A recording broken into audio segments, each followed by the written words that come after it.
জানেন এই ইসরায়েলের পণ্য আমরা কাছে বিক্রি কইরা এগুলো দিয়ে এই টাকা দিয়ে অস্ত্র কিনা আমার মুসলমানদের কাছে পণ্য বিক্রি কইরা সেই অর্ধেক টাকা দিয়া ফিলিস্তিনের মুসলমানদের বুকে গুলি চালায় তাদের পণ্য আমরা বয়কট করলাম।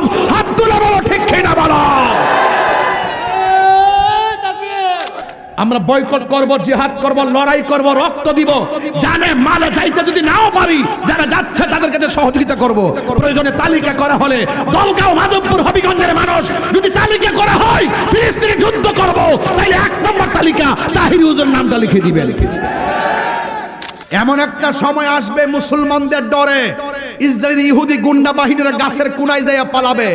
গাছ সাক্ষী দিয়া বলবে মুসলমানরা ওই বাটপার আমার পিছনে পলাই রইছে, দইরাইনা সাইজ করো। এজন্য আল্লাহ বলছেন ওয়ালা তাহিনু ওয়ালা তাহজানু ওয়া আনতুমুল আলাউনা ইন কুনতুম মুমিনিন। নিরাশ হয়ো না, হতাশ হয়ো না, বিজয় তোমাদেরই হবে যদি তোমরা মুমিন হতে পারো।